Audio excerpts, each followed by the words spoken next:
என் அன்பான குடும்பமே, இன்றைய இந்த நேரத்தில் நாம் எல்லாரும் ஒன்றாக சேர்ந்து இறைவனின் சந்நிதியில் நிற்கின்றோம்.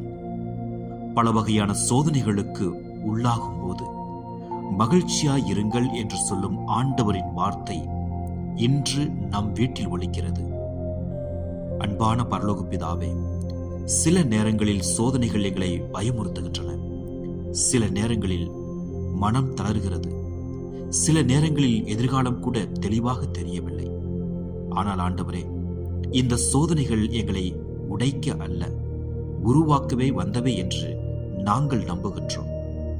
எங்கள் மன உறுதி வளரட்டும். அவசரத்தில் உடைந்து போகாமல், அழுத்தத்தில் சிதறாமல் உம்மை பற்றி கொண்டு நிலைத்திருக்க கற்றுக் கொடுங்கள். எங்கள் குடும்பத்தில் குறை கூறும் மனம் இல்லாமல் இருக்கட்டும். சண்டைக்கு பதில் சமாதானம் நிலைத்திருக்கட்டும். பயத்திற்கு பதில் விசுவாசம் வேரூன்றட்டும். ஆண்டவரே, எங்கள் கண்ணீரை நீர் காண்கின்றீர். எங்கள் போராட்டங்களை நீர் அறிந்திருக்கின்றீர்.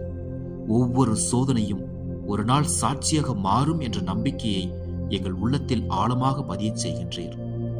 மன உறுதி நிறைவான செயல்களால் விளங்கட்டும் என்று சொல்லும் உமது வார்த்தை எங்கள் வாழ்க்கையில் நிறைவேறட்டும். எக்குறையுமின்றி முற்றும் நிறைவுள்ளவர்களாய் ஆவிக்குரிய வலிமையுடன் வளர எங்களை நடத்துவீராக.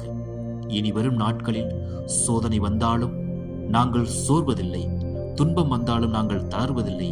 ஏனெனில் ஆண்டவரே, நீர் எங்களோடு இருக்கின்றீர்.